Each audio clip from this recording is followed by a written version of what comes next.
The silver-haired girl's eyes widened as she heard the unexpected announcement, and the signature below stated that from today on, she was considered someone's wife.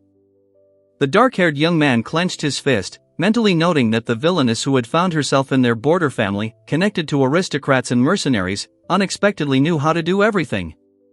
Then the young man smiled slightly, admitting to himself that he wanted to resist, but he understood that in this world such thoughts meant nothing, and he brushed them aside. At this time, the silver-haired beauty reflected on the fact that in the world of the Otome game, only she could save the villain from her predetermined path of destruction, standing among a field of flowers by the river. Meanwhile, a young man named Ragnabrave sat at his desk, angrily complaining about having to deal with cumbersome papers even though he lived in a world of swords and magic. Soon, an elderly man in a formal suit approached Seabass, who quietly remarked that most of the mansion's inhabitants had fallen in battle. The young master sharply demanded help, but the girl restrainedly reminded him that the new lord was obliged to take responsibility for himself, addressing him directly. Afterwards, they showed the borderlands known as the Brave Domain. It was a harsh territory, teeming with monsters and constantly plagued by skirmishes with neighboring countries, leading many nobles to abandon it. The young man remembered that his father and older brothers had been warriors, and someone nearby had noted with surprise that in their family there was finally a person capable of handling paperwork. From an early age, the boy was trained for war. At just 3 years old, he had to fight an orc. A month ago, the battlefield turned into a cemetery, where his entire family perished. Now the young man had to take on the legacy of the borderlands as the sole survivor. He bitterly admitted that he dreamed of the life of a free adventurer, not the heavy burden of a ruler. The boy tried to refuse, but was reminded that his duties still had to be fulfilled. Meanwhile, two servants discussed how the Brave Lands were sustained by natural resources, monsters, and adventurers. He thought about the difficulties of self-sufficiency. The fields were burned to the ground by enemies, and the mountains were impossible to develop because of monsters that turned labor into chaos. The heir then explained that their family was completely dependent on the support of other aristocrats, and he himself would have to go to the capital's academy to secure alliances. However, he was worried about whether he would be able to approach the nobility and persuade them to help. The young man insisted that he could refuse admission, despite the family tradition, but the senior advisor calmly interrupted him and noted that there was a more important conversation.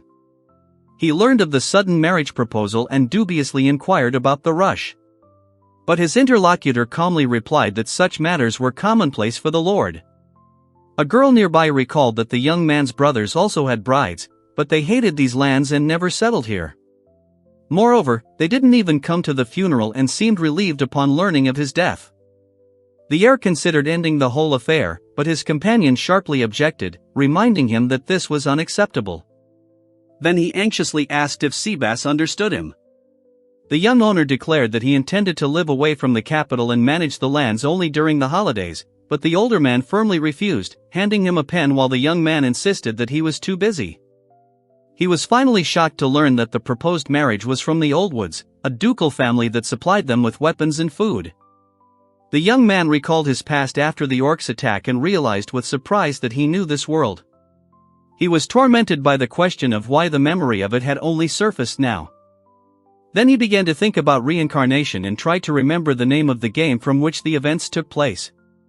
In his past life, he had been attracted to Japanese culture, and this haunted him. At the same time, the girl realized that she found herself in the world of the very same game plot that she had once played.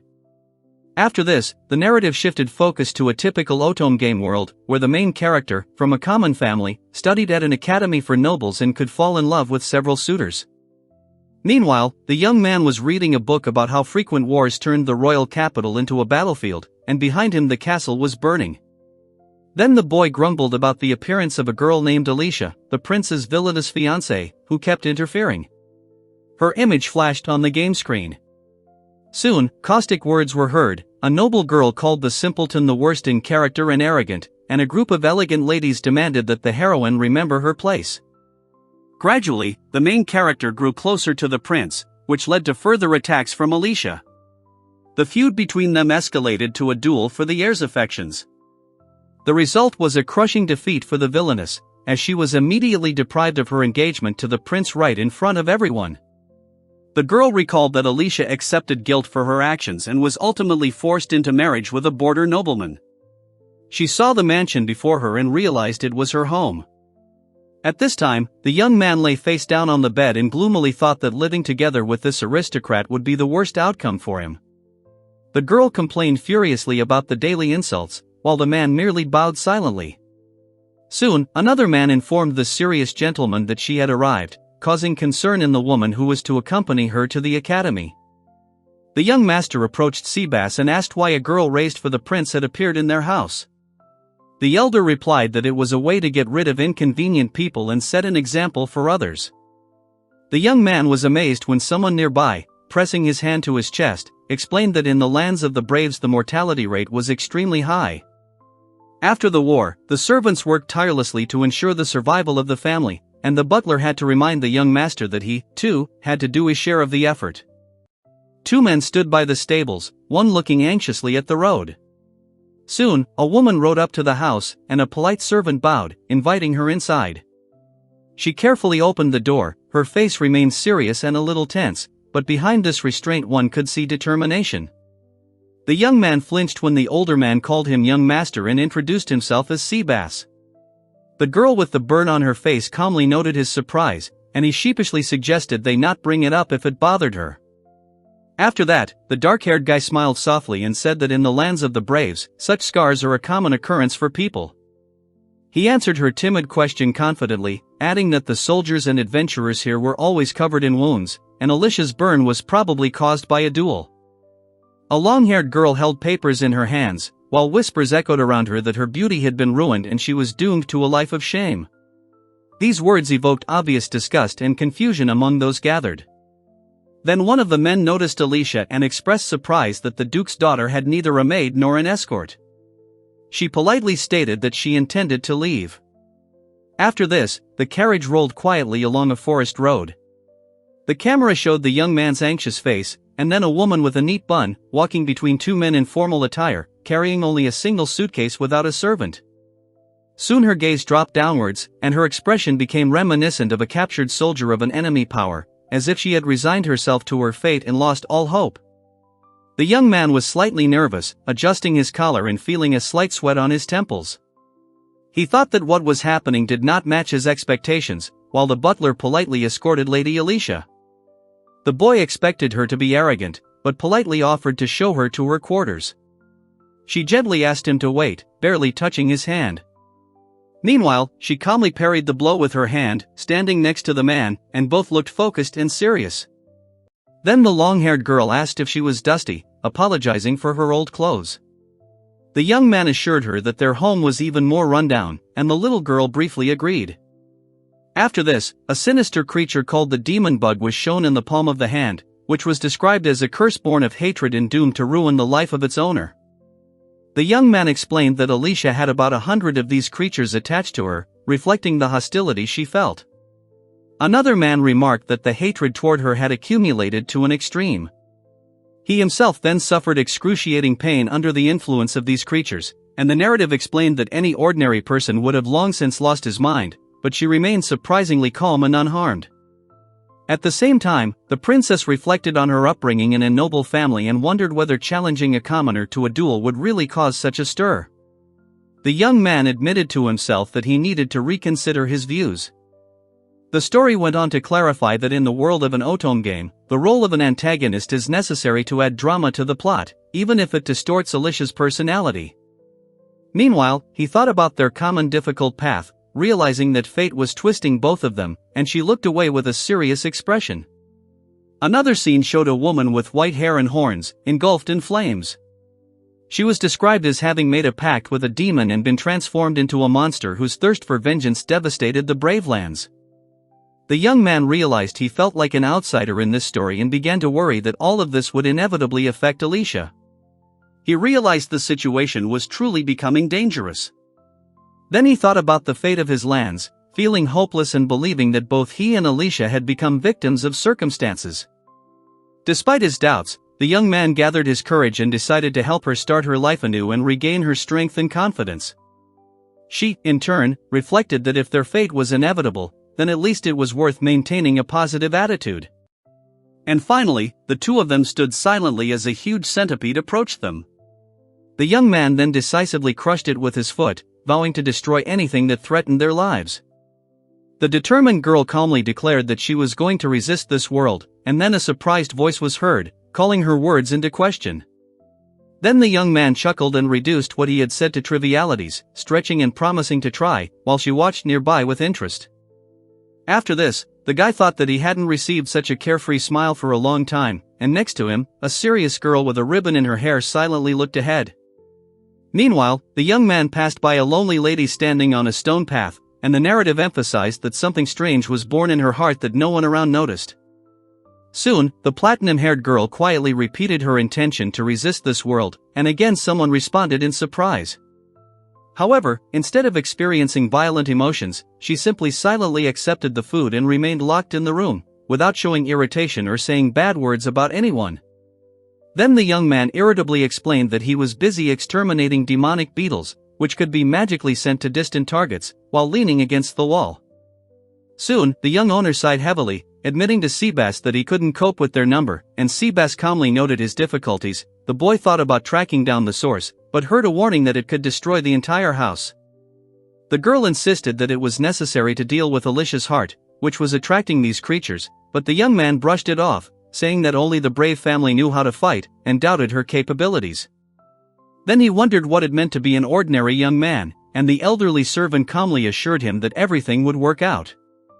After a while, there was a knock at the door and the man announced that breakfast was ready, while the young host suggested sharing a meal, as if at a tea party, to strengthen the bond. After this, the cheerful guy enthusiastically invited everyone to wake up and join breakfast, confidently walking away from the door with his hand raised.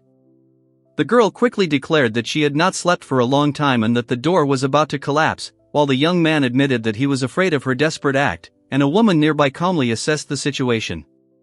She was worried about the door's fragility, but the boy reassured her, saying that he knew how to fix it, and the girl herself thought it was unusual to see a nobleman doing such a thing. Then he invited her to share the meal. Later, she coughed and complained about the bitter taste of the coffee, and then apologized, explaining that she was used to tea at home and was trying this drink for the first time.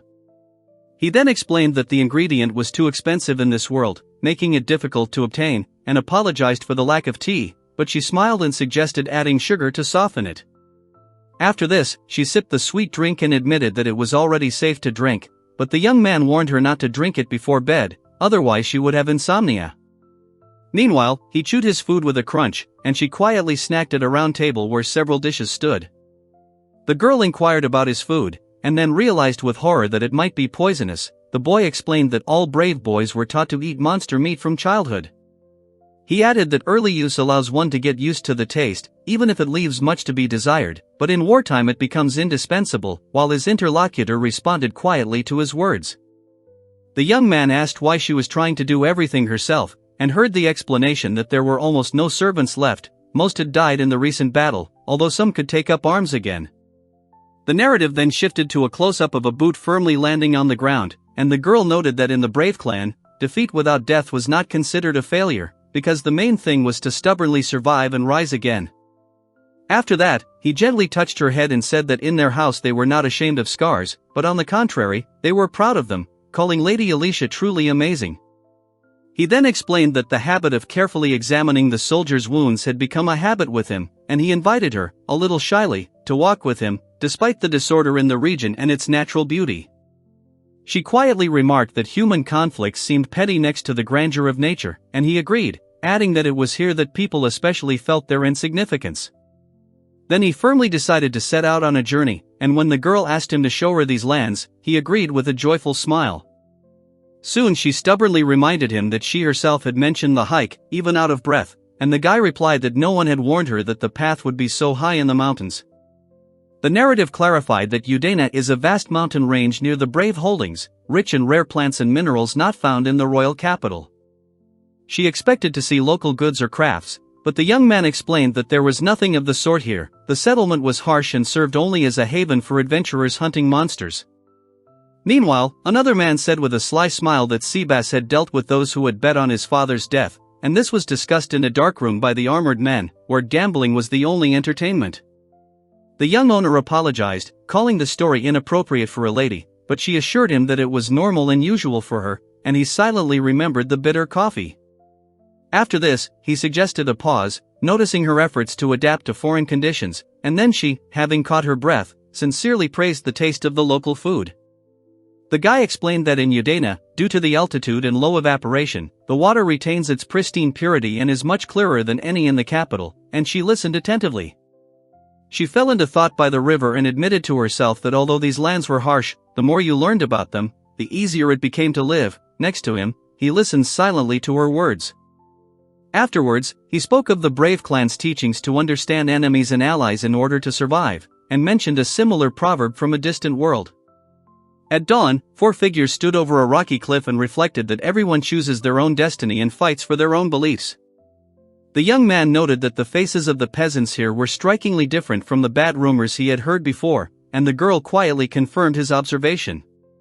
He then added that people in the Brave Lands were not inclined to laugh, but admitted that laughter was acceptable, since life here was an eternal game with death for the sake of survival. She urged them to cast aside their fatigue and move on, because the goal was already close, but he hesitated a little and asked them to wait. Finally, he challenged her by saying that if she forbade him to laugh, then let her tell him to laugh, and in response he heard that he was a strange man. At that moment their hands barely touched each other. The girl peered anxiously at the battlefield below, noticing how enemy troops were rapidly advancing across the rough terrain. After this she remained silent, immersed in her own thoughts, while the young man admired the surroundings and admitted that although the place seemed ordinary, it remained the most precious to him. He then suggested a light snack, reminding her that after a long walk she would probably feel hungry, and soon asked her a question, wanting to continue the conversation. They walked side by side, and the girl insisted that he could address her without using honorifics, but the guy sheepishly objected, and she gently assured him that such formalities were unnecessary.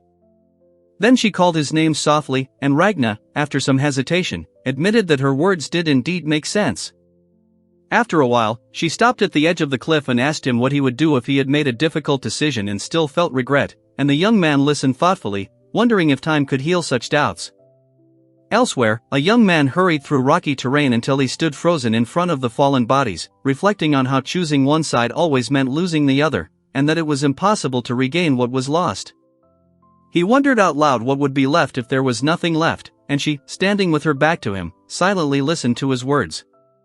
The girl admitted that she had dedicated her entire life to one goal and was now afraid of losing it, while he remained silent, standing nearby.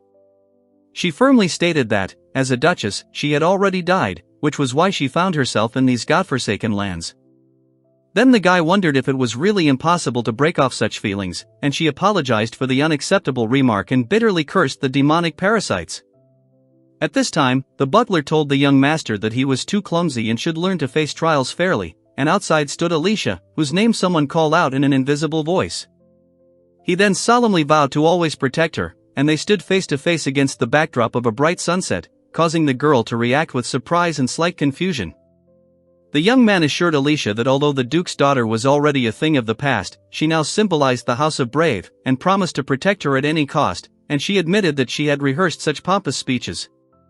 After this, he explained that he was engaged in some kind of image training, and she ironically decided that the efforts were in vain, and wondered what kind of nobleman could behave so stupidly.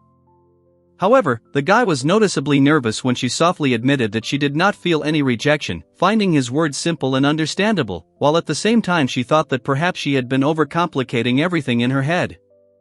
She then asked if he would be willing to protect her even at the academy, where hatred and hostility awaited them, and at that moment their little fingers touched against the backdrop of the sunset sky. He confidently replied that he could handle any danger and called out to Onyx cheerfully, causing her to react in surprise as she looked away. A huge dragon appeared above them, looming like a dark shadow, and one of the young men declared that the monster had witnessed Ragna Brave's oath. The young man then introduced the black dragon Onyx as his friend and explained that he wanted him to be the one to hear their vow, which left Alicia so shocked that she fell to the ground and burst into tears. The young man struggled to stay conscious as he addressed Alicia-sama, while the dragon loomed over him, and the narrative suggested that their first date had ended with many trials ahead. The girl then called Ragna with enthusiasm, noting that after this meeting they became closer, and he confirmed his essence with a slight smile. After this, they were struck by the disorder in the room, and one of those present recalled the oath given before the dragon, and another clarified whether he was referring to Onyx himself. Then the young man explained that Onyx was a monster that lived deep in the mountains, and his interlocutor calmly noted that the disappearance of the demonic parasites was due to his blessing. The young man recalled how he nearly died in an encounter with the creature, and another participant added that the master had once challenged Lord Onyx to a one-on-one duel, and the battle ended in a draw, after which he acknowledged his strength. Alicia tried to remain calm, while someone nearby reflected on their own panic in this place. Then the man mentioned the success of the negotiations, and the woman lying on the table recalled their constant string of surprises. He hesitated, explaining that even with his modern knowledge, the task would take time, but his interlocutor extended her hand and asked him to trust her. Meanwhile, the young man noticed a strange flow of money in the shop, while the girl asked Seabass to show her old documents, and he nodded, confirming that he had already finished checking the figures.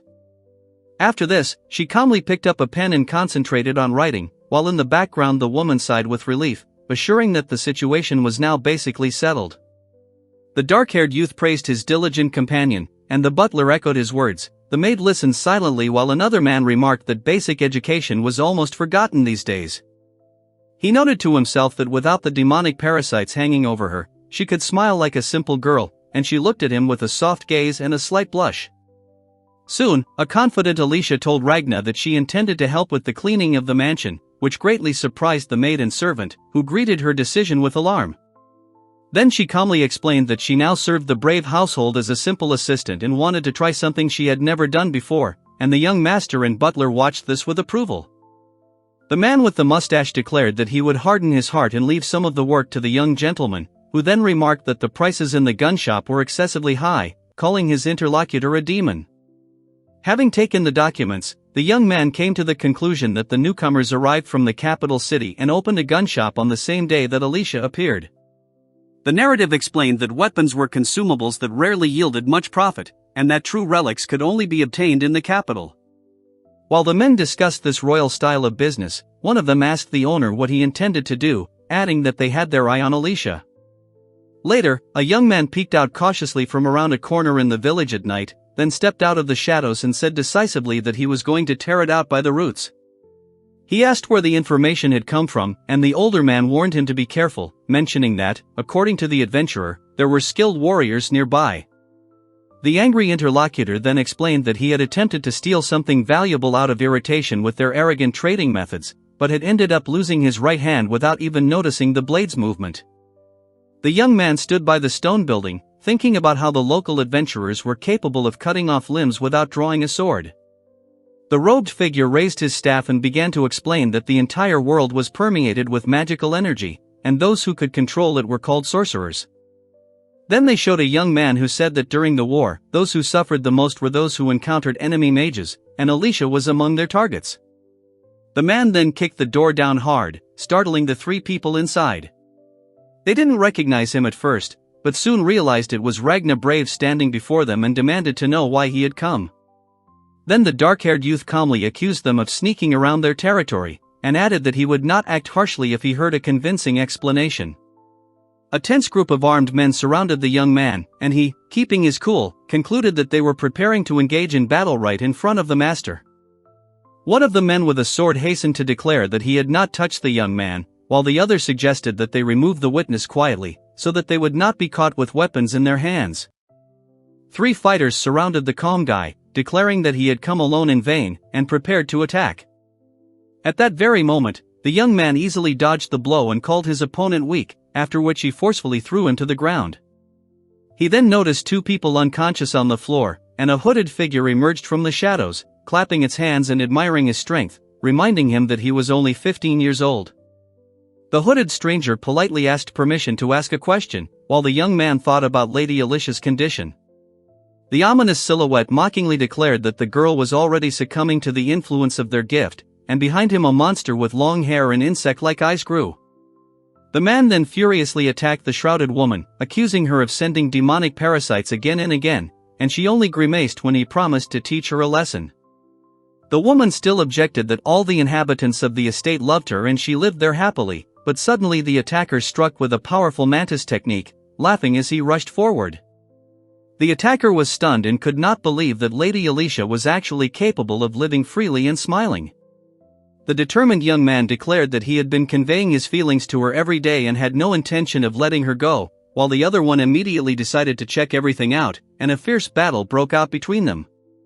One of the fighters struck and explained that this was retribution for the adventurer's hand and for the scent creatures, and then threatened to spare his life only if the real customer was named.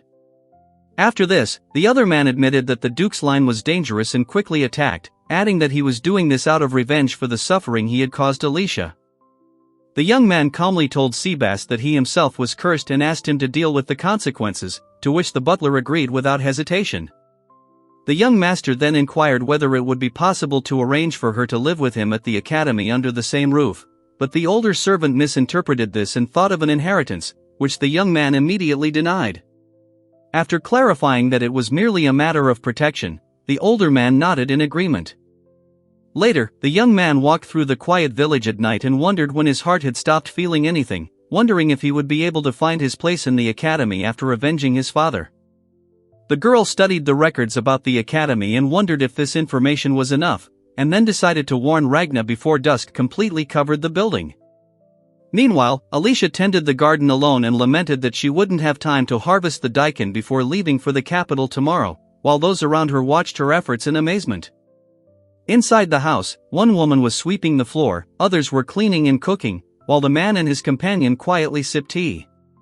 The girl, looking at them with admiration, thought about how their energy was now being spent not on studying, but on everyday chores. The child then clung to the young man's leg and begged him not to leave, while the others watched silently.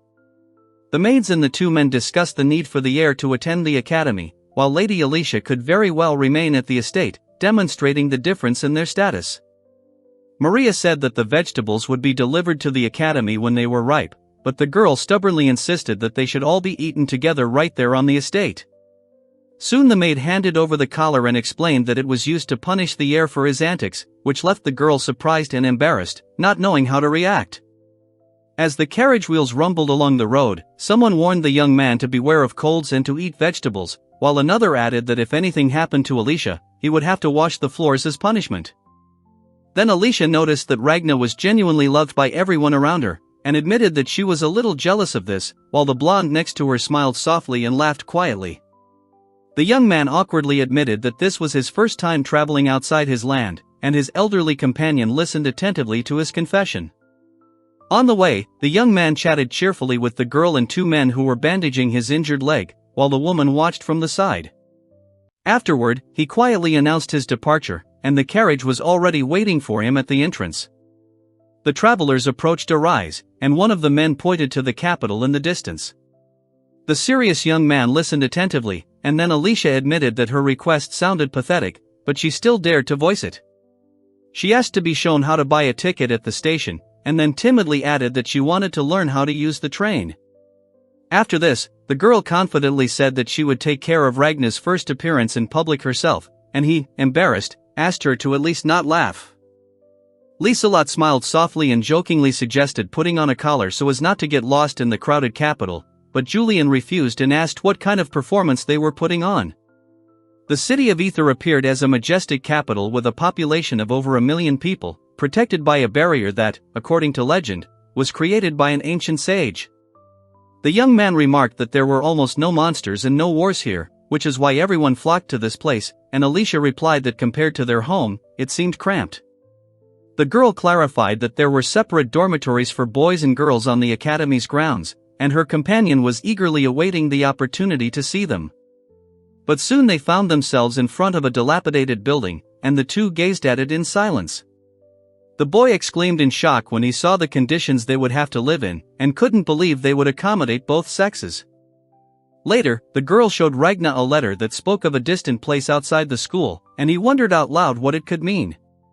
The girl thoughtfully shuffled through the papers while the man and woman discussed how living in a dilapidated dormitory and the humiliation that came with it should convince the disgruntled aristocrats, and the other woman added that Seabass had already spread these rumors widely. The young man noted that cleaning was necessary, but the emptiness of the premises was convenient, to which his companion agreed and added that vegetables could be grown in the yard. Then he clenched his fist sharply, hearing a voice informing him of the young master's belongings in his room. He later explained to the blonde that he only wanted to ensure their shared accommodation, and she looked at him in bewilderment. After this, the man wished the heir good luck and reminded him that in order to enter the same upper class where Lady Alicia would be, he must successfully pass the exam. The boy pondered his chances of success, and soon the scene changed to that of a majestic academy, where the children of nobility gathered, and classes were divided according to class. It was further explained that the possibility of marriage depended directly on rank. Representatives of the upper classes could tie themselves to the royal family, while those of the lower classes could not. The story continued to suggest that commoners with exceptional magic or knowledge had the right to act as the descendants of sages. At this point, the hero imagined vague images of his upcoming school life. He stood with his arms crossed as the girl firmly stated that they were nobles from distant lands and a fallen aristocrat, but her resolve was unwavering. She then suggested that if it came to a test of skill, they could prevail, and as he listened attentively, she confidently walked outside. The stern man reproached the young aristocrat for keeping the high-class teacher waiting, and he awkwardly apologized with a forced smile, admitting that it was his first time there. The stern mentor then scolded the young man for his slowness and ordered him to begin with a basic test of magic, ordering him to fire at maximum power at the target. The young man cautiously asked if there were any special requirements for magic, but the elderly examiner snapped that there were none and hurried him on, while the young man doubtfully asked why he should be the one conducting the test. At that moment, the muscular man in torn clothes heard a sudden noise and turned around in surprise, noticing how the wall behind him began to crack and crumble. The strong warrior frowned, wondering who this mysterious participant was and what had happened, while another student anxiously asked the mentor if he had passed the test, and someone nearby remarked that more tests lay ahead. The strict examiner told the young man that, regardless of his level of magic, he would never advance further, and at that very moment the boy caught the wooden sword in surprise. The man then announced that the next test would be fencing, and explained that defeating him would be the condition for successfully passing the test. The senior mentor warned that the use of magic was strictly forbidden, and defeat was considered the moment the opponent could no longer fight. The young man agreed to end the fight quickly, prompting an irritated insult from the older man. Soon, the young man broke the wooden sword and noticed that his opponent's weapon had a metal rod inside, while his was merely a simple piece of wood. A fallen figure lay nearby on the ground. The young participant asked incredulously if his opponent had deliberately tried to defeat him, since he couldn't fight without a weapon. In response, the opponent merely noted that his sword had broken. A man named Vorzia Grand Cascade, the director of the academy, appeared, and the young man responded with obvious excitement to his questions about what had happened. In the end, he hesitantly confirmed to the stern headmaster that the transfer exam was indeed taking place today. The dark-haired youth stepped aside, while the one with long, fair hair watched him and thought about the sage from the ducal family, imagining what kind of problems would arise if he paid attention to him. The older man then silently assessed the young participant and declared him a success. The young man accepted this decision with surprise and gratitude, and the mentor explained that the difference in their genders was actually minimal. After this, the older man asked him if he wished to join the upper class. The young man replied that he had no strong desire, but hinted that he had other considerations. Then the heir firmly declared that he was obliged to protect someone here. The older man nodded gravely, confirming his resolve. The stern man officially acknowledged his enrollment in the privileged class, but another objected, pointing to the boy's birth in forgotten lands and his bride, who had already caused quite a few scandals. The elderly mentor angrily called his opponent a fool, causing him to flinch.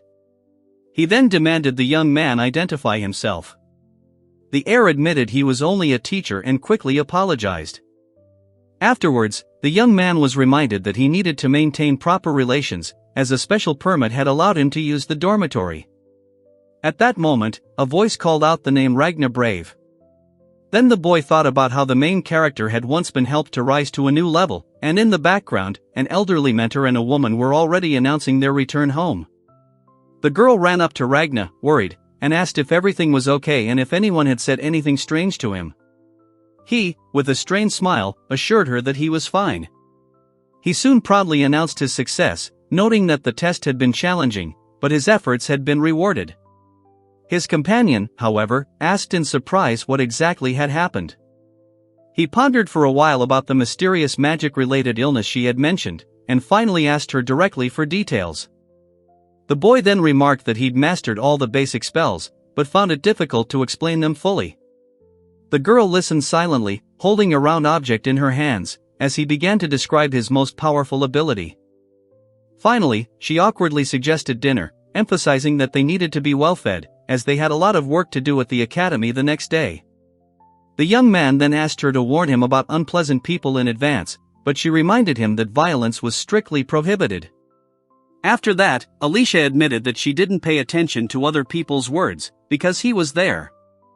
The girl turned around as if asking a question, and off-screen a voice could be heard reflecting on the weight of mental pain and self-awareness, rare even among seasoned warriors.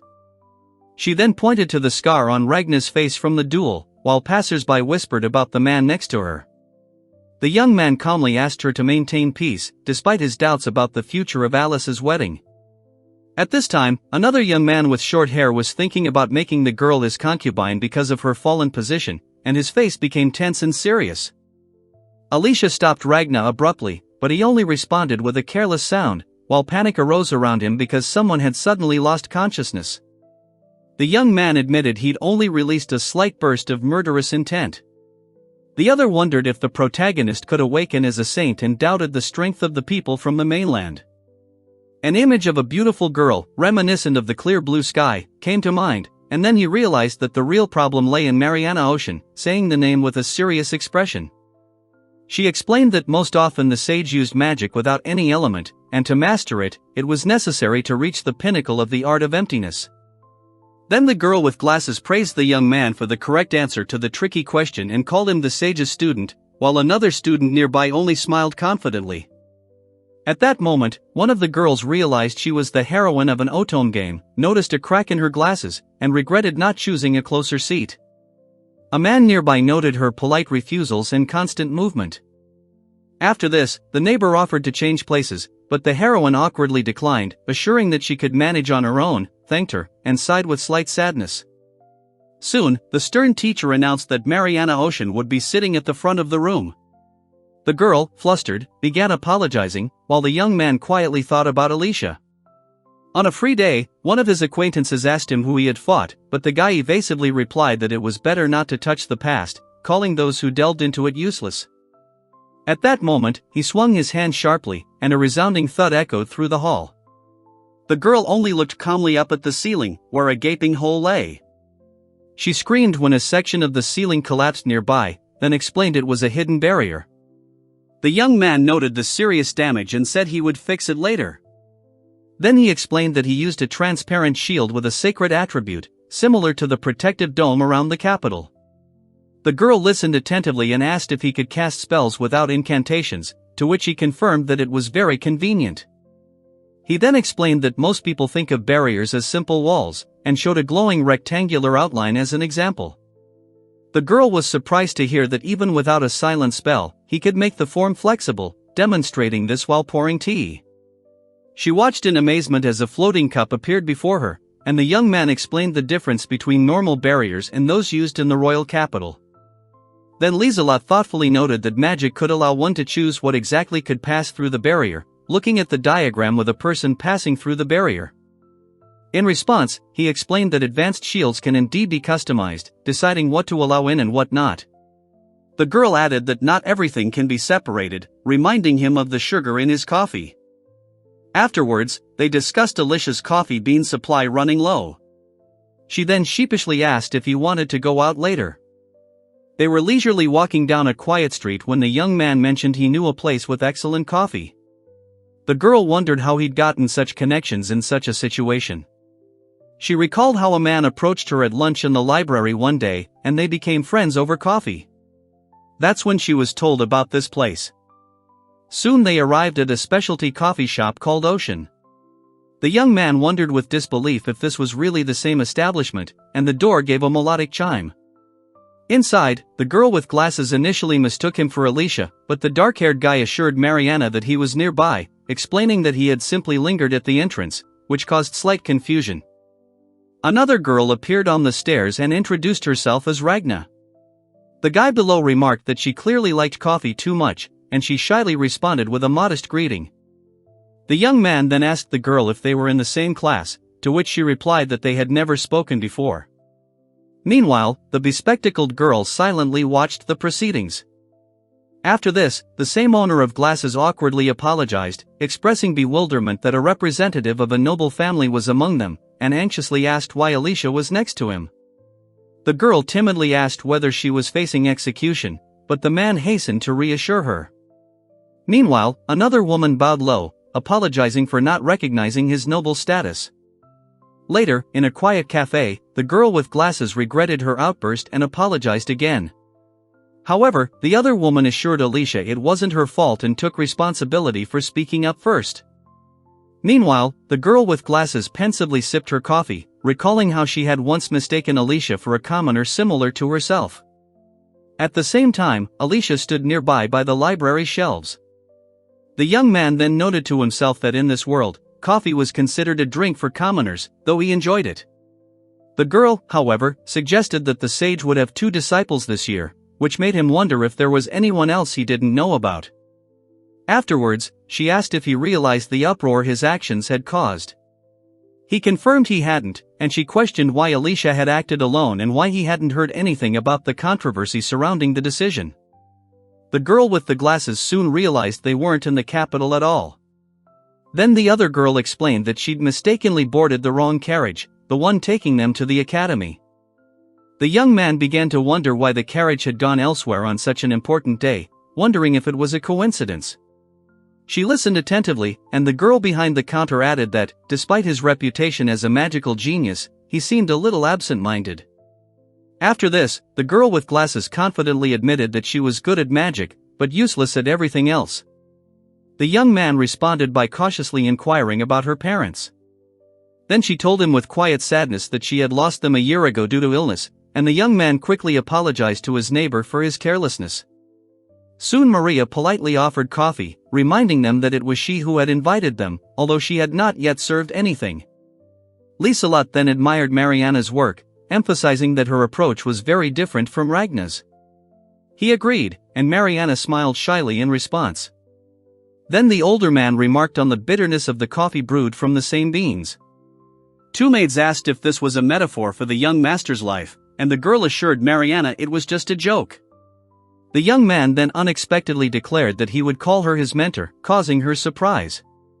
The girl with glasses admitted it was strange to see 2 noblemen who didn't seem at all intimidating. At that moment, the man and woman sat down next to each other, and she recalled a vague episode and wondered about a possible allergy to nobility. Then she remembered how, as a child, a neighbor boy had warned her that even the slightest disobedience to the nobles could cost her life. After this, a moment came to mind when, during the rain, she found herself under the wheels of a nobleman's carriage and lay wounded, and the carriage drove away without showing the slightest compassion. Later, the family was drinking coffee at the table, and the girl explained that her parents became interested in the drink when they heard that it improved her eyesight after she began having problems due to an accident. She recalled how soon the entire family had become true coffee lovers. The 2 listened silently, and then the girl with the braid confidently named her main skill when the conversation turned to magic. At that moment, one of the people present was surprised to hear the explanation that healing magic could restore people. The man confirmed its rarity, turning to the woman next to him. In this world, only a few are able to use healing magic on others, but in a famous story, Saint Mariana could cure diseases, exorcise demons, and even restore lost limbs. Then she remembered how she hadn't been able to help her sick parents a year ago, and admitted to herself that she had studied diligently to save her loved ones in the future. At that moment, 2 girls noticed the empty establishment. Afterwards, the young man apologized for being the last one in and closed the door behind him. The girl angrily demanded that it be opened immediately, accusing him of interfering with business. Meanwhile, the bespectacled woman hastened to reassure everyone, explaining that she had recently been completely focused on her studies and had closed the shop herself for the holidays. 2 figures in the background listened attentively to her words. Later, Mariana was asked if she would be staying in the dormitory, to which she replied that she preferred to live at home. Another man thanked them both for the past day and mentioned that the children of a sage are entitled to special privileges. The man then clarified that living expenses and tuition would be covered, provided she achieved outstanding grades. The bespectacled girl smiled and was advised to report any difficulties to the academy. She thanked him, adding that those words alone were enough. Another girl admired her radiance and called what she said unusually bright. Soon, one of the girls politely asked Ragna to give her Alicia, but he firmly refused. Another observer standing nearby looked puzzled and irritated by their conversation. Then the long-haired girl tried to cheer up the boy next to her, assuring him that she was still a good girl. They stood by the buildings under a gloomy sky. A girl in glasses recalled an encounter with a man whose eyes were as direct and clear as her own. Meanwhile, another listener carefully took note of every word, pen and notebook in hand. She asked him if he'd ever met anyone with such a strong inner core. The young man agreed, and the two of them continued on their way, strolling through the city in the sunset lights. Under the moonlight, he complimented her determined gaze and attractiveness. She sheepishly denied pretending to be someone else, and a light flirtation ensued. After this, the owner of long hair told her interlocutor that she was just a commoner and a villain, while the latter looked worried. Then both found themselves on a snowy battlefield, where two girls clashed in a duel, and an icy wind swirled around them, foreshadowing the inevitable death of one of the sides. Soon they were sitting at the table, sharing a meal. One admired Alicia's sandwich, while the other, without hesitation, offered to share it. Meanwhile, the girl with the hairpins reflected on the beauty of harmony among friends. Her two companions listened to her words and smiled under the slightly cloudy sky. The young man then anxiously wondered how things had come to this. The bespectacled girl, on the other hand, wondered where Ragna had disappeared to. He'd vanished right after recess, even though he'd always taken his classes seriously. He was also thinking about the fact that now, next to him, was the one who had once been rejected and abandoned in the wasteland. This would likely only increase the number of reproaches. At that moment, the noble girl carefully wiped the tears from the hero's face. He wondered how fate had allowed them to become so close, while the man standing next to him silently resigned himself to his role as a supporting player. In the original version of the story, Alicia lost the duel and was exiled to the borderlands, while Mariana, remaining a simple city dweller, calmly continued her studies and life at the academy. He reflected on the fact that Mariana was not his real opponent as he crouched on the cracked ground from which long ropes stretched. Then she sank to her knees, exhausted, and wondered out loud who had managed to defeat Alicia. A silhouette stood motionless before her. After this, the heir to the throne admitted that it was he who provoked the duel, and asked with interest what was going on, while the dark-skinned figure anxiously clung to him. Meanwhile, the young man decided to watch from the roof and noticed a crowd below joyfully shouting Edward's name. A little later, Edward himself politely asked if he could share lunch with her, but she declined, reminding him she had already made a promise to someone else. At this point, one of the onlookers noted that Alicia had previously been his fiancée. The narration explained that the prince route was considered the classic route in the game, but then asked why, hinting at a future explanation. The prince, introduced as a gentle test and a teaching character, greeted someone again with a confident smile, making it clear that their acquaintance was continuing. The young man pondered the idea that, according to the plot, the heroine should strengthen her bond with the protagonist. At that moment, one of the aristocrats apologized for the wait and approached the meeting. He was stunned, not understanding who the stranger was. The girl, however, curtsied gracefully and calmly stated that she had just arrived, addressing him as His Highness. Then the interlocutor respectfully remarked that it was a great honor for him, but she corrected him, reminding him that she should address him simply by his first name Edward.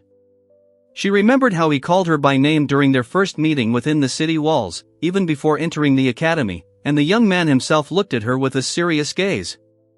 The girl admitted that she had not previously known about his royal origins, and he noted to himself that fate itself had brought them together again within the walls of the academy.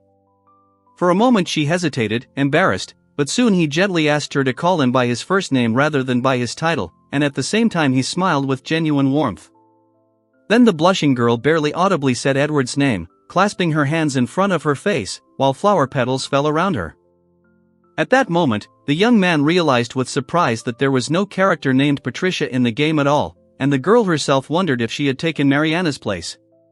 Soon the four young men gathered together, One resolutely declared that he would not allow the others to get ahead of him, the second reminded them of himself, and the third dismissively noted Patricia's bad character. Then the boy realized with unexpected excitement that they were all potential romantic interests. The girl joyfully invited everyone to dinner, and 5 young men surrounded her, creating the atmosphere of a lively reverse harem. He noticed that Patricia was probably having a hard time, but she simply asked the young men to behave more restrainedly, after which, with a cheerful smile, she offered them more food. It gradually became clear that she was the one taking over the role of the main character, because such a reverse harem scene meant that all the romantic flags were activated in the men around her. 2 young men discussed the difficulty of maintaining relationships with multiple partners, noting that every heir to the family line is obliged to have a bride. Then one of those present indifferently decided to stay away from the reverse harem, while a mysterious figure lay motionless nearby, hinting at a strange death after release. After that, he quietly confirmed to himself that there was only one person who absolutely needed to be watched closely, as he had previously suspected. At this time, Jalasis Gran Ignite noticed that the meals here were much tastier than in the dining hall, and the young man sitting next to him excitedly recognized him as the second son of the Ignite family. Later, 2 men sitting on a bench approached the mysterious girl and asked if she had heard about the mage who had caused a stir in the Bravelands. Then she remembered the wayward boy, born as insurance for Ignite's eldest son, and her interlocutor carefully advised her to remain calm and not to rush into things thoughtlessly. After a moment, they linked arms, forming a circle, and the narrator noted that this route represented a dark story about attempts to save Jalasis and others from complex family ties. Meanwhile, another young man thought about the person whose behavior changed depending on the choice, and, watching from above, noted that although the goal was known, the meeting had not yet taken place, so he decided to postpone the intervention. Then the determined boy thought about preventing the coming disaster, while the girl expressed her wish for Alicia to live in peace, but someone's voice immediately reproached them for their secrecy. After this, the older man turned to Valze, asking why he had come and warning him about the dangers of being on the roof. The young man merely listened silently, his expression serious. A little later, the young man noticed that the moment was perfect to ask a question, and at that moment, the center of attention was drawn to the girl with the headband and unnatural dark roots under her light hair, called the core of the impossible reverse harem. Then a young man in a suit asked the elder to tell him about a student named Patricia, revealing that she was a reincarnator just like himself. The girl asked the boy to tell her everything about Patricia, her origins, her past, and her magical abilities, while the elder listened with genuine attention. However, the wearer of the armband herself resolutely denied the accusations of secret machinations, and another interlocutor stood up for her, noting that she had honestly passed the entrance exam. Later, she sensed something was wrong while looking down on the city from above, and thought the hero had been deliberately separated during the events. The girl suspected that a noble family might have been involved in the carriage substitution. The cloaked figure soon suggested that the threat came from the Ignite family, and the bearded man cautiously agreed, emphasizing that it was better to allow their training for now until their intentions became clear. Then the young man sighed with relief, saying that it would be wonderful to live in peace, and his interlocutor quietly confirmed that this was indeed the case. Afterwards, the older man told the young man he had the right to enjoy his youth at the academy and asked why he lived within such constraints. He replied that he would endure 3 years for the sake of duty. After all, he was a nobleman from a forgotten land. Then the young man smiled warmly and asked if the pride of the Brave clan had been forgotten. In response, one of the men clenched his fist, and the other, long-haired and bearded, noted that the blood of the brave does not give in even in harsh conditions, continuing to resist until the last breath. The older man with long hair questioned whether someone's resolve was really that weak, his gaze sharp and challenging. Then the dark-haired youth suddenly struck the silver-haired opponent straight in the face, and the sound of the collision was deafening.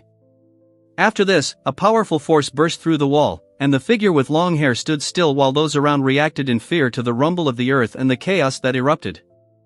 Meanwhile, the young man sternly warned the elder that he would not forgive any harm to Alicia, emphasizing that he didn't care if it was his personal garden. In response, the man calmly remarked that this was precisely the outcome he had been seeking. The one-eyed old man then challenged Ragnabrave to prove his wishes and asked if he believed in fate. After that, he mentioned Mariana Ocean, and the young man sarcastically questioned the idea of fate, calling it a bad script. At that moment, the girl with glasses was described as having a strong destiny, but she was already distorted and plunging into madness, while the man stood behind and watched thoughtfully. Then she thought that soon the conflict would draw in all the academy's students with powerful destinies, and the country would probably split into light and darkness. After this, someone decisively declared that it was necessary to protect Mariana, who had lost her guardian, while she herself silently admitted that she did not have the strength to resist now. The man with long hair declared that her destiny was not limited to this world, but lay somewhere else, and the scene changed to snow-capped mountains. Then she nervously clenched her fists, admitting to feeling uneasy. Meanwhile, he wondered how much Valzia understood about the concept of defense, and clarified that this was Mariana's first dungeon. The young man later admitted he was afraid while the others were preparing for a training trip to the dungeon, where they would be putting the magic they learned in class to practical use. Despite the safety precautions, the possibility of injury remained. Patricia admitted her weakness and thanked Edward, who assured her of his protection. Meanwhile, someone noted that the dungeon was merely a means to closer the goal of conquest. The young man then asked what they were going to do with the imposter, and the other two began to talk about a secret event connected with a sacred relic hidden in the depths. Soon, a confident woman appeared, apologized for the delay, and encouraged them to move on. One of the men excitedly noted her battle-hardened appearance and her excitement for the challenge. Meanwhile, the same woman mockingly ridiculed the commoner for trying to gain the trust of the academy, and the person standing next to her warmly supported her words. The boy then remembered the girl who had been with Alicia before and scornfully ridiculed her training while the others watched the many commoners pretending to be nobles. The noblewoman declared the academy was created for nobles, and insulted the others, calling them filthy creatures. She then suggested expelling them, causing the fair-haired girl to look shocked and tense. The man then turned to Alicia with concern, and the confident woman asked what was wrong. At that moment, the girl angrily accused Catherine of allowing the commoners to commit lawlessness at the academy. However, Ekaterina admitted that she deserved to be hated, and the other two girls in uniform stated that she could not be accused of anything and that she had nothing to do with it. A confident woman told the entire group that if anyone had any doubts, a desire to challenge someone to a duel, or anything else, they could feel free to ask. She then added a phrase clearly directed at one of those present. Then the girl with glasses warned her rival that she should not count on winning against the sage's students or herself. After this, the mocking figure told the others to waste their lives on coffee, as if they were building a monkey mountain. One of the participants reacted sharply, his gaze flashing with anger. However, she smiled warmly and explained that she drank it simply because she loved the drink. Meanwhile, a group of soldiers smelled the beans with obvious displeasure. One irritably demanded they move on, while a man standing nearby merely quietly remarked that he had expected this. At that moment, Alicia acknowledged that she had gotten involved with an unusual person and apologized. Someone nearby silently remarked on her inner strength. He then admitted that he eventually began to feel sympathy for her and felt stronger because of it, but the girl rejected his words, saying that he was only looking decent. They allowed themselves to joke about Alicia's damage and whether she should be eliminated, but they were quickly reprimanded. After that, the scene changed. In the stone cave, a thoughtful girl adjusted her glasses and stepped forward. Soon the group entered a dungeon, the walls of which sparkled with crystals. One of them remarked that they had finally arrived, and then the scene changed to a cheerful girl describing how traps and monsters constantly attack them. Then she anxiously asked if Ragnar was okay after he dodged the blow. He calmly reassured her, explaining that a protective barrier a few millimeters thick always surrounded his body. After this, he recalled an old experience when he was close to death, and explained that covering the entire body with a barrier means gaining strength born from the desire to overcome fear. The determined young man added that he had trained endlessly and could now perform the move instinctively, while the three concentrated men listened and the archers readied their arrows. Then the girl with short red hair assured the guy that this place was truly beautiful. Meanwhile, the other two argued about whether this was truly a scary or, on the contrary, a brave place. She mentioned that she was going home for the summer holidays with Ragnar and invited him to join her. He readily agreed, and she suggested mountain training as a great opportunity. After this, the cheerful young man proclaimed the start of Camp Bravestyle, promising that everyone would master non-spell-based magic. Two girls watched him with curious glances.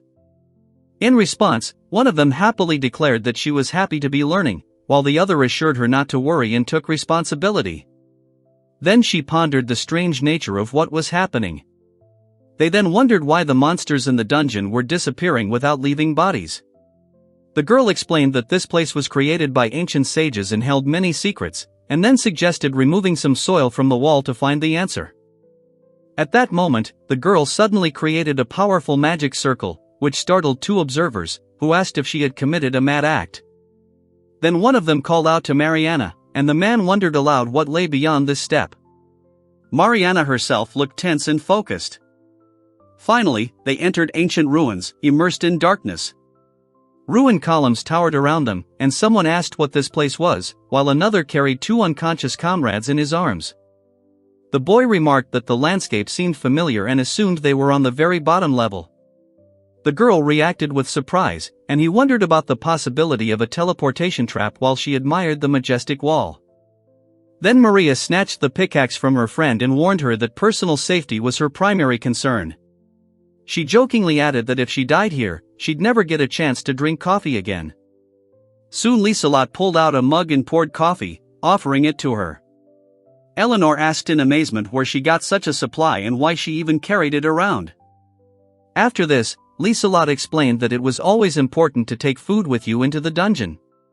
The listener agreed with her reasoning and decided to indulge in some while they prepared together. He noted with relief that both remained calm. Then he remembered that falling to the bottom of a dungeon usually meant the end of the game, no help came, and the monsters couldn't be eaten. Then the girl warned that the situation was extremely dangerous and admitted that they hadn't taught her about this place in class. The boy calmly asked if she knew anything more. The young man assured Alicia that everything would be fine and promised that as soon as they caught their breath, they would immediately head to the very depths where something could be done. Meanwhile, one of the girls began to wonder if Alicia was the villain in the game and wondered who she really was. Meanwhile, the two men stood on a glowing magic circle surrounded by fluttering butterflies. It soon became clear that the deepest chamber contained a sacred relic, essential to awakening the saint and saving the country. So they decided to follow each character's chosen route to retrieve it. He explained that all it took was defeating the golem guarding the door. He then added that there was a teleportation circle nearby that led to the exit.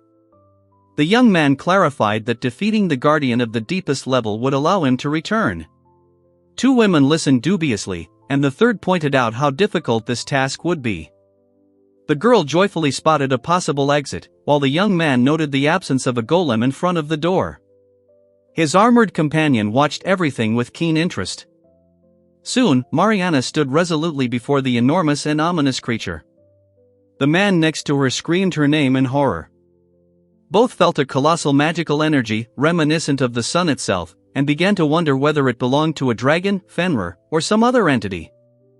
Then he ordered everyone to step back, explaining that he did not want to get too close to the demon, the creature to whom Alicia had entrusted her own soul almost at the end of the story. The girl spun around sharply, clutching the knife, and the boy nervously called her name. At that moment, she realized the duel was over, and victory was Patricia's. She was then harshly scolded for losing to a commoner, calling it a disgrace, while she struggled to hold back her tears and felt completely helpless. She turned around in confusion and called out to Ragna, who was running ahead. He ordered his two companions to remain where they were and cast the Aqua Veil spell. The young man vowed to destroy the monster in charge, warning it would pay for his fiancée's injury. In response, the creature burst into a sinister laugh. He noticed the object begin to shrink and instantly dodged a powerful spinning blow aimed straight at him. The dark-haired youth swung his sword furiously, creating a powerful whirlwind and preparing to strike again. His face reflected determination and confidence. Then the massive creature was struck from behind and decapitated. Two girls watched, one joyfully exclaimed victory, the other calmly protested. After this, the monster repeated that something had fallen, and its neck snapped. A man nearby noted that even such damage was insufficient to destroy it and wondered why it continued to resist. The young man challenged the monster to strike and at the same moment counterattacked with a powerful kick, sending the beast flying into the rubble. He then harshly criticized the enemy's weak defense, calling it unworthy of even the lowest of the brave clan, while the latter wondered if he had been careless.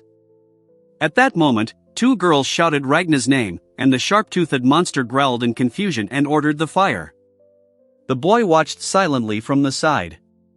Then the dark-haired boy asked what was going on and noticed that the fire dragon's breath was much hotter. In response, the monster let out a sharp scream.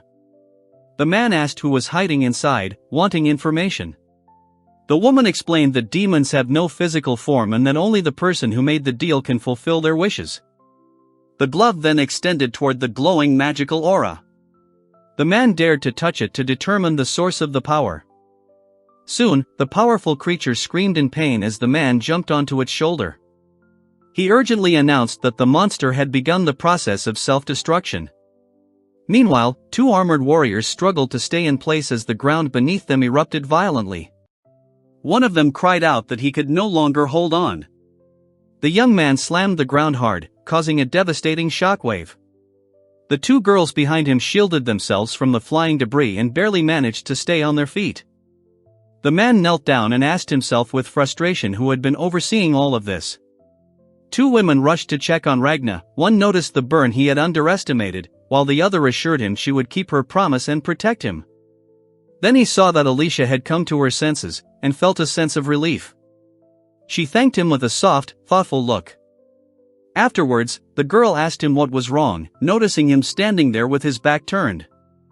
Two uniformed men nearby silently watched the proceedings.